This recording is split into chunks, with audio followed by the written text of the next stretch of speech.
जीवन हमें एक मौका देता है, इसलिए जब भी सही कॉलेज चुनने का समय आए तो सिर्फ मंगलायतन यूनिवर्सिटी आपके बेहतरीन भविष्य और सर्वांगीण विकास के लिए।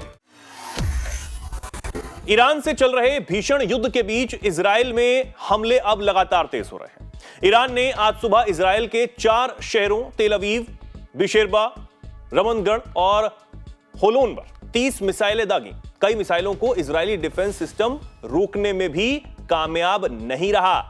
बिशेरबा में एक अस्पताल सोरोका मेडिकल सेंटर पर मिसाइल गिरी, जिससे भारी तबाही हुई। लेकिन इस बीच इजराइल के एक टॉप डिफेंस ऑफिसर ने भारत के रक्षा सचिव राजेश कुमार सिंह से फोन पर अहम बातचीत की है। हालांकि भारत या इजराइल ने इस बातचीत का ब्यौरा शेयर नहीं किया है, लेकिन यह फोन कॉल ऐसे समय में सामने आई है जब इजराइल के सामने गोला बारूद की कमी भी है। ये भी खबरें हैं। और एयर डिफेंस सिस्टम ईरान की मिसाइलों को रोकने में नाकामयाब साबित हो रहा है। भारत के रक्षा मंत्रालय के मुताबिक इजराइल के रक्षा मंत्रालय के डायरेक्टर जनरल रिटायर्ड आमिर बराम ने राजेश कुमार सिंह को खुद फोन किया और मौजूदा युद्ध की स्थिति से जुड़ी परिस्थितियों से उनको जानकारी दी है, उनको अवगत कराया है। भारत के रक्षा सचिव देश के गोला बारूद और हथियारों के निर्माण की सीधी जिम्मेदारी निभाते हैं। हथियारों की खरीद फरोख्त से लेकर गोला बारूद के निर्यात की जिम्मेदारी रक्षा सचिव ही निभाया करते हैं। अब ये फोन कॉल बेहद अहम हो जाता है इस सिचुएशन में। संजीव जी, क्या कहेंगे सर इस पर? देखिए, भारत और इजराइल के बीच में एक गहरे रक्षा के संबंध हैं। दोनों एक मेजर डिफेंस पार्टनर हैं और दोनों ही देश जाहिर है कि संकट के काल में एक दूसरे की मदद करने का कमिटमेंट रखते रहे हैं।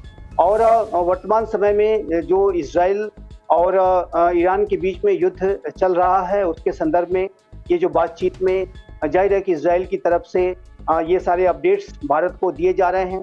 चाहे वो बेंजामिन नेतन्याहू जो इजराइल के प्रधानमंत्री हैं, उनके स्वयं प्रधानमंत्री श्री नरेंद्र मोदी से फोन से वार्ता रही हो, या अब ये अधिकारी के स्तर की जो वार्ता हो रही है रक्षा सचिव के स्तर की, तो ये स्पष्ट है कि इजराइल भारत को लगातार सारी सिचुएशन से अपडेटेड रखना चाहता है। और भारत के द्वारा जब भी अपनी स्थितियों को, सुरक्षा संबंधी स्थितियों को और पाकिस्तान के संदर्भ में जो भारत ने कार्रवाइयां की, चाहे वो बालाकोट की एयर स्ट्राइक रही हो, चाहे वो ऑपरेशन सिंदूर रहा हो, उसमें जो इजराइल के अनेक डिफेंस इक्विपमेंट्स का, ड्रोन्स इत्यादि का जो इस्तेमाल है वो भारत ने किया था।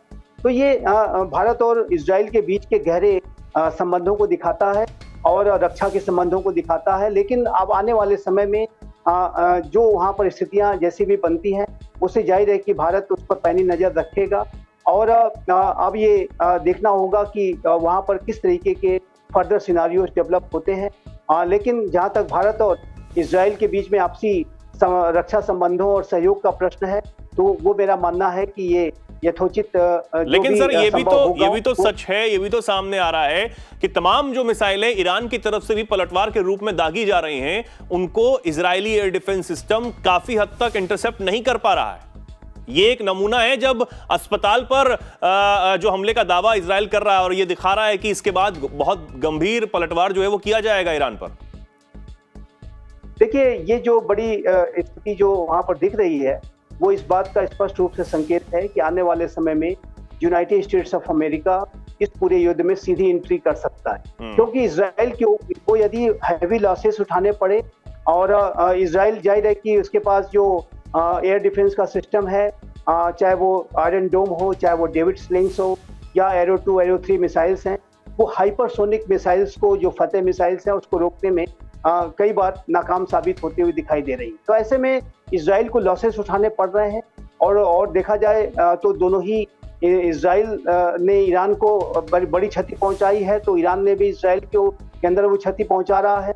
तो ये जो पूरी सिचुएशन जिस तरीके से एस्केलेट होते हुए दिखाई दे रही है, और ऐसे में जो इजराइल के जो एयर डिफेंस सिस्टम्स को जिस तरीके के रिप्लेनिशमेंट की आवश्यकता है, जिस तरीके से उसे नई एयर डिफेंस सिस्टम्स को लगातार उसको रिप्लेनिश करने की आवश्यकता है, वो यदि पूरी नहीं होती है, तो ऐसे में यूनाइटेड स्टेट्स ऑफ अमेरिका की जो सेनाएं हैं वो इजराइल की रक्षा में सीधा उतर सकती हैं और इस प्रक्रिया में वो ईरान पर सीधे सीधे हमले कर सकती है। तो इजराइल का जो सबसे बड़ा जो रक्षक है इस पूरी स्थिति में, तो यूनाइटेड स्टेट्स ऑफ अमेरिका ही है। और United states of America Israel की रक्षा के लिए कमिटेड है, संकल्पबद्ध है। देखना होगा आगे स्थिति पर क्या जो है वो सामने आता है। लेकिन एक बात यह भी सच है कि इजराइल भी लगातार ईरान पर गंभीर हमले कर रहा है। ये ईरान मान भी रहा है, क्योंकि वो मौत का आंकड़ा भी बता रहा है कि कितने लोगों की जान ईरान में इजरायली हमलों में गई है।